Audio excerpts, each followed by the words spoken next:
காலையில் விழித்தாலும் பெண், இரவில் தூங்கினாலும் பெண், வாழ்க்கையே பெண்.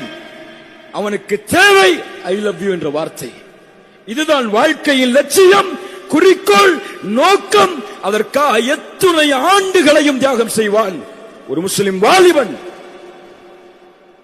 திருமணம் செய்யாமல் ஒரு பெண்ணோடு விபச்சாரம் செய்கிறான். இல்ல மாஷா அல்லாஹ், அல்லாஹ் பாதுகாத்தவர்களை தவிர. திருமணம் செய்யாமல் ஒரு பெண்ணோடு பேசுகிறான், பழகுகிறான், ஆனந்தம் கொள்கிறான். இதுவா வாழ்க்கையின் குறிக்கோள்? இந்த சமூகத்தை உருவாக்குவதற்காகவா உமர் வாழ்ந்தார் ரலியல்லாஹு அன்ஹு?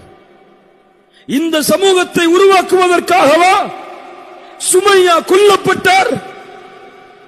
இந்த சமூகத்தை உருவாக்குவதற்காகவா தன் செல்வத்தை இழந்து, கண்ணியத்தை இழந்து, ஒரே ஒரு ஆடையோடு கஃன் துணிக்கு கூட வழி இல்லாமல் முஸ்அப் இப்னு உமைர் இழந்தார்?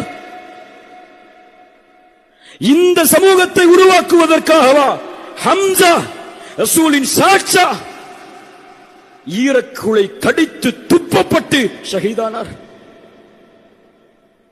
இவர்களுடைய தியாகங்கள் எல்லாம் எதற்கு?